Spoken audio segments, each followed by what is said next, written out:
Up next on U.S. Bank Business Watch, presented by the Business Courier. A potential supermarket showdown is shaping up between Kroger and an unlikely competitor. A local construction company is spreading its wings. And the man with the hair. Why you might want to get to know him if you're looking for help with a small business. U.S. Bank Business Watch is next.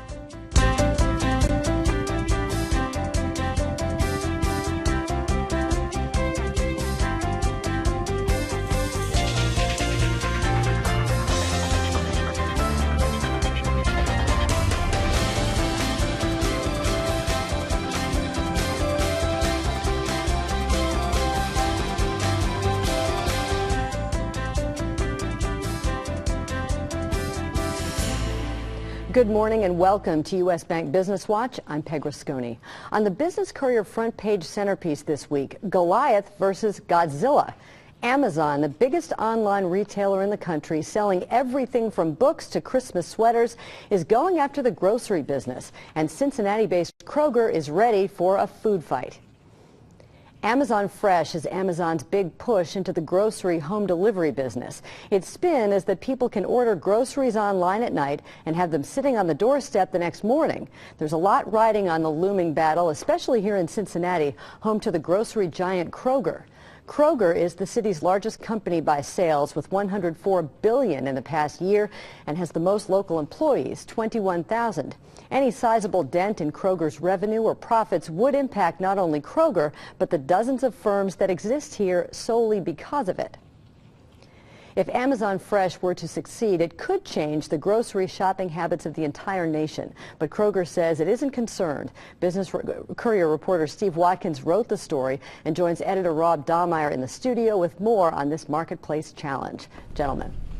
Peg, thanks, and Steve, thanks for being here. Sure. It was really a fascinating story. I think Amazon obviously doesn't do anything just to do tiny little things, but no, they don't. But it's early, and Kroger's such a big company, and they're doing so well. They just came out with earnings report, another fantastic earnings quarter. Yep. How big of a threat is this? Well, it's fairly significant, and it probably will be a lot bigger in the future. A lot of analysts told us this is a threat Kroger should be concerned about. Amazon's big, as you said. They don't do anything small. They've expanded in the last year and a half into 5 really major markets on both coasts, including LA and now New York.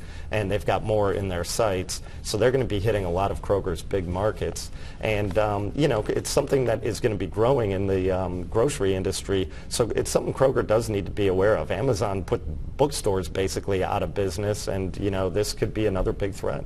And so what is Kroger doing about it? You know, they don't do much that doesn't make money. They've said that, you said that in your story, they're not big on losing money, but what are they doing right now to get into the online world? Yeah, they've taken several steps in the last year, and there are things that analysts said these things are aimed almost directly at Amazon's start to grocery delivery, that they're trying to fire off an early shot at them. One is they bought Harris Teeter. It's a supermarket chain in the South, and they bought it for other reasons, but one of the big benefits is Harris Teeter does what they call a click and collect system. You shop online, you go to the store, and you pick up your groceries. Right. Kroger's starting to expand that.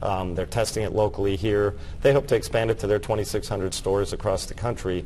They also, in the summer, bought a company called VitaCost. It's an online supplement and healthcare site that delivers stuff to your home, and Kroger's got the benefit of all that that they can expand into their grocery business. So these are both things that will help them deliver groceries to people online. So it's small right now, but what are people telling you that this could evolve into? Amazon Fresh isn't nationwide. You can't, for instance, you can't get it here in Cincinnati yet, right, if maybe ever, but what are the future plans, or what's going to happen, you think? Yeah, well, down the road, the online sales in the grocery business are still small. It's 3% of all sales, but it's growing at 20%. It's off a small base, but analysts say, you know, not right now, but maybe in 5 years, this might be the way a lot of people shop. So if something like that happens, Amazon probably will be doing this. Delivery will change. They'll probably be doing this in most of the country. country, and a lot of supermarkets are testing different systems and platforms that can do the same thing. So that's going to depend on who is successful and who's not. The bottom line, though, for analysts is they love Kroger's management. One guy said, if anybody can figure it out, these guys can. They're good. Yeah, and Amazon's big, so we'll see what happens there. Thanks very much. Sure, thank you. Peg, back to you. Thanks, guys. Well, speaking of Amazon, the company's Hebron Fulfillment Center processed more than 400 items a second one day last week. That was, of course, Cyber Monday, the retailer's biggest e-commerce day of the year. Amazon let the business Courier inside to scope out the Cyber Monday operation. Throughout the year, we hire thousands of associates, and in this facility, we have hired thousands throughout this year in order to prepare for this season. Today, I have hundreds of associates inside the building fulfilling customers' orders. For a deeper look inside the operation, you can visit the Business Courier website. One of the region's largest minority-owned companies has formed a new company. Triversity Construction has formed Triversity Craft Force to continue its growth. TCF, as it's called, offers construction services such as carpentry, insulation, drywall, acoustic ceilings, doors, and hardware. TCF is currently working on Xavier University's Alter Hall renovation. That's our first major project with the Craft Force division. Which is really interesting because it's right up the alley of what we're looking to do, the type of work that we're going to do, metal studs, drywall construction, so we're really excited about that. Last year, Triversity had local billings of $52 million and ranked number 7 on the Courier's list of largest minority-owned businesses. Mason-based Apex Supply Chain Technologies is opening a new customer experience center in Australia, which will be the company's 5th facility worldwide. Apex makes it easier to keep track of, monitor, and restock any kind of supplies. Instead of relying on individuals, Apex technology keeps track of who is using what, when, resulting in the ability to better schedule maintenance and prevent loss. Okay, the devices are internet appliances, and they allow critical items to be conveniently available 24/7 for the workers and customers who need them. That ranges everything from simple safety supplies to mission-critical assets like handheld devices and computers to retail items that are ordered over the internet and picked up 24/7 anywhere and everywhere. Think of it as an easier way to restock the vending machine. The new facility in Australia is expected to open this month. Apex has other facilities in the UK, Germany, Bogota, and here in Mason. Cincinnati tech firm Eno6 raised $4.2 million to make it easier for large companies to unlock powerful tools to develop mobile applications. The money will be used to purchase technology and ramp up staffing to help bring the apps to market. Eno6's technology allows programmers familiar with Microsoft's .NET programming language to easily code mobile applications in SAP, an extremely complex and powerful set of tools. What we do is we take all that pain away and basically take a black box around SAP and the ERP systems for them so that they don't need to know the ins and outs of SAP, and they can then immediately start focusing on the app front-end development.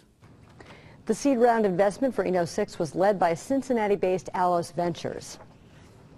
While Allos is already providing local entrepreneurs sorely needed early-stage capital, it is also taking a step to provide financing even earlier in the process. Allos has started offering what it calls its alpha strategy, investing in companies at the seed stage in select cases, something typically it doesn't do. But we didn't want to miss the opportunity to potentially invest in those companies once they got to the point where they were a fit with our strategy. And so rather than stay in touch and try and keep up with them over the coming year, we said let's pick those that are a perfect fit with the exception of the stage and make a smaller investment alongside experienced institutional angel investors like Cincy Tech. McElraith says, simply put, the option gives Allos more opportunity to invest. Well, 2 local men are the first recipients of a unique approach to funding projects. People's Liberty makes grants to individuals rather than nonprofit organizations. It's a first-of-its-kind concept, and it's an extension of both the Hale U.S. Bank Foundation and the Johnson Foundation. One of the impacts I'm hoping this has for Cincinnati is that by the end of the 5-year period that we're going to try People's Liberty, is that there's a different narrative about Cincinnati, that you don't have to go somewhere else to make a difference. The first two recipients will each receive $100,000. The one project is focused on building development, while the other involves creating a regional music licensing library for Cincinnati artists. The president of one of Cincinnati's largest banks is mostly known for his hair.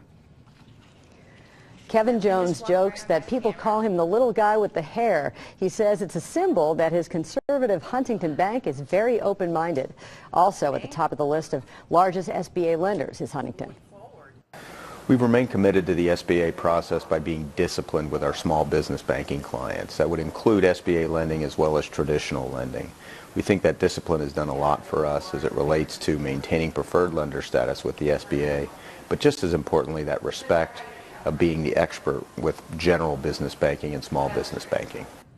And Jones confesses that banking wasn't always the plan. His childhood dream was to play for the Cincinnati Reds. Up next on U.S. Bank Business Watch, a peek inside some of our area's highest-selling homes. And new development may be ahead and over the Rhine for this historic site.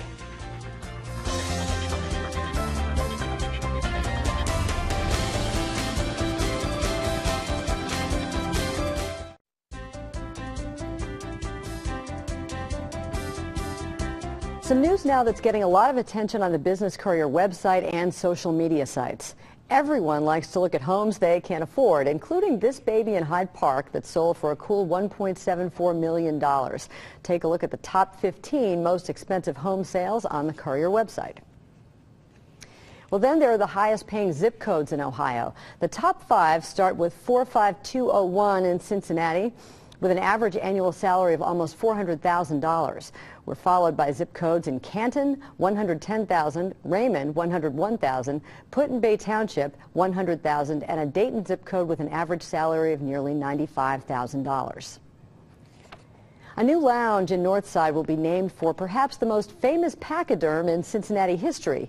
Tilly's Lounge is expected to open in February. The bar is named for Tilly the elephant, the most famous of the exotic animals that traveled with John Robinson's circus in the early 20th century. Robinson's circus performed at the intersection of Blue Rock and Hamilton in Northside, and Tilly was the main attraction. Martin Wade has big plans for a corner of Cincinnati's Over-the-Rhine neighborhood. The owner of Rookwood Pottery plans to develop a large chunk of properties around the historic Grammer's German restaurant at Walnut and East Liberty Streets. The three-phase project would include nearly 100 apartments, 40,000 square feet of office space, retail space, and 4 single-family townhouses. The Cincinnati Center City Development Corporation is saying goodbye to someone who has been an instrumental leader in the redevelopment of Over the Rhine. Chad Munitz, a senior staff member at 3CDC for nearly 9 years, resigned last week. Prior to joining 3CDC, Munitz was the Economic Development Director for the City of Cincinnati. His future plans are unclear, but he says he wants to go back in real estate development and financing. Well, as we near the finish line of 2014, it's been another good year for the stock market. But as always, some areas of the market have performed better than others. And in this morning's U.S. Bank Economic 360, Mike Denneman, Vice President and Senior Portfolio Manager, joins Business Courier Editor Rob Dahlmeyer in the studio with the winners and losers for this year's market. Mike and Rob. Thanks, Peg. And Mike, thanks for being here. Good morning. We talked recently about rebalancing as it comes to your entire sort of investment portfolio, but it's also possible to rebalance your stocks only. Sure. Tell us a little bit about that. Sure. Not only possible, but advisable. And so that concept of rebalancing works because different areas of the broad market perform differently, some better than others. This year, for instance, REITs, real estate investment trusts, have done very well. On the other side, you've got international stocks, which haven't. So going in and periodically readjusting makes sense so that you can keep things in check. But you can also do it on a smaller scale. So just in the stock portion of your portfolio, different industries perform differently throughout any given year. So doing it on a more micro scale works as well. So let's talk about that. What were some of the winners? What were some of the industries that shined the brightest in 2014? Sure. So I don't want to jinx anybody. We're not quite to year end. But so far it's been healthcare, which has been the leader for 2014. It's up as a group about 25% this year. And really that's just a continuation of a trend we've seen over the last couple of years. Healthcare has been very strong recently. One that's done almost as well this year, that's somewhat of a pleasant surprise though, is the tech sector, which has been very mediocre for the last couple of years. So not only is it encouraging to see a resurgence of that industry, but it's also been an across-the-board rebound. So it's not just the recent favorites like Facebook or Apple that have done well, but some of the old guard has finally come to life as well. So stocks like Microsoft or Intel, Hewlett-Packard are up 25, 30, even 40% this year. So for some stocks that folks had written off as kind of old and tired, it's nice to see some signs of life. Yeah, those are definitely not the sexy names anymore in the tech industry, so it's nice to see they're doing well. But who didn't do well? What were some of the duds so far this year? Well, the biggest dud by far, hands down, has been the oil sector. We're all aware that recently oil has been trending lower, especially in the last 2 weeks with the news out of OPEC. So that's been great news for the consumer at the gas pump, but that's also served to really pull down shares of oil companies. So it's the only sector of the market this year that's in negative territory. It's down about 8%.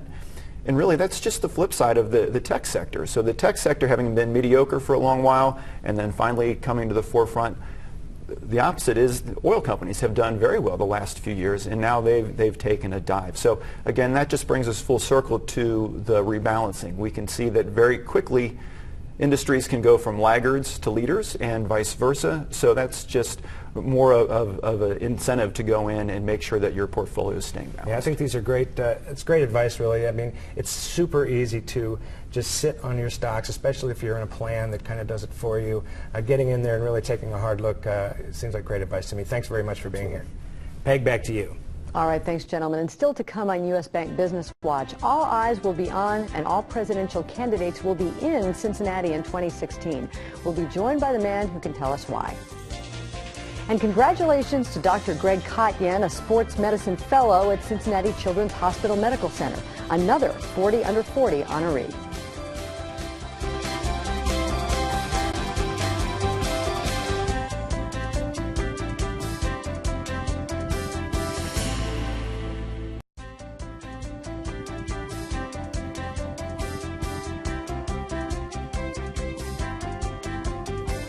In this morning's Business Insight, a big convention announcement last week. The National Association for the Advancement of Colored People, better known as the NAACP, selected Cincinnati as the host city for the group's 107th annual convention in 2016.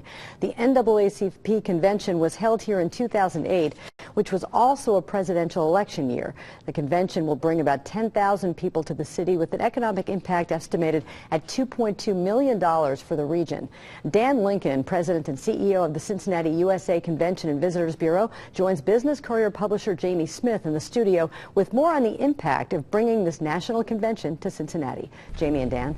Thanks, Peg. Dan, thanks for being here today. Certainly. It's great news for the city, but can you tell me why did they pick Cincinnati again? Yeah, it's a big win, Jamie. We're pretty excited.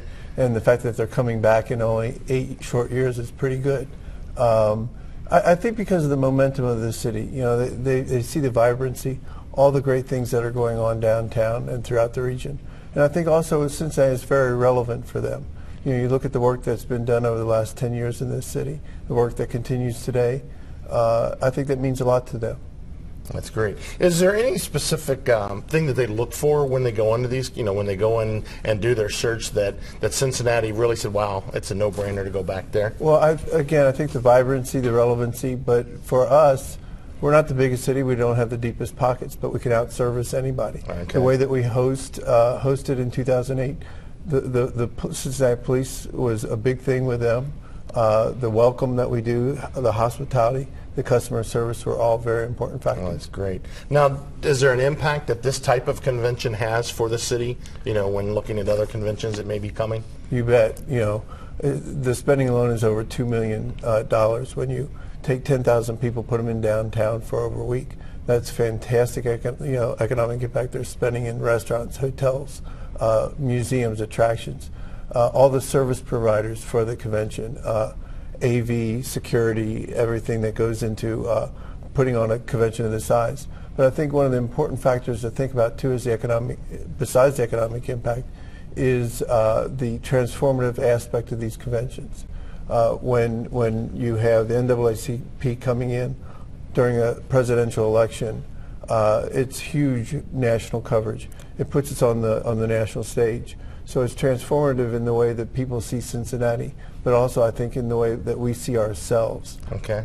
So we have a lot of eyes on us then. A lot of eyes on us. Not only during the convention, but obviously during the planning process. And you bet. And again, I think for the locals, for people to see how far we've come, the work that we've done, and how Cincinnati's got its mojo back. Yeah, and lots changed since then. You bet. Any big VIPs expected to come to the convention? You bet. Since it's a few months before the presidential election, there's going to be a lot of the candidates that'll come in. Certainly the Republican and Democratic candidates will be here, and we don't know who they're going to be yet, of course, but they'll be here. Yeah, everybody comes after that swing state.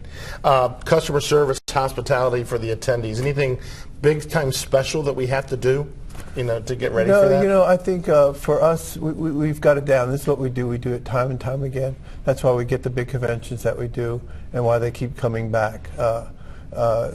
We have over 3,000 to 4,000 volunteers left over from the World Choir Games. Now it's a permanent organization called the Welcomers out of the CVB. We know how to do this. The police, the city services, fire. We know how to put on the big events here, obviously. So we're ready to go. That's excellent. Any other big surprises on the horizon, or you anything? You betcha. I'm not going to tell you.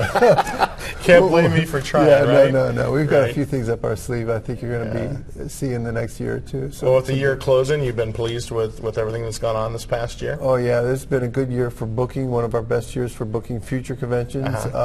And 2015 and 2016 are looking very robust too. Oh, great. I'm so glad to hear that. Thank you so much for being in the studio today, and we'll hopefully have you on again to tell you about the future ones. You bet. Thanks, All right, Jamie. Thanks. Peg, back to you. All right. Thanks, Jamie and Dan. And thank you for joining us this morning for U.S. Bank Business Watch. We'll be back next Sunday and every Sunday morning at 6:30 here on Local 12 and 10 a.m. on the CW. For more business news all week long, you can visit the Business Courier online and sign up for daily emails and follow on Twitter and Facebook. The address is CincinnatiBusinessCourier.com. I'm Peg Rasconi. Have a great Sunday.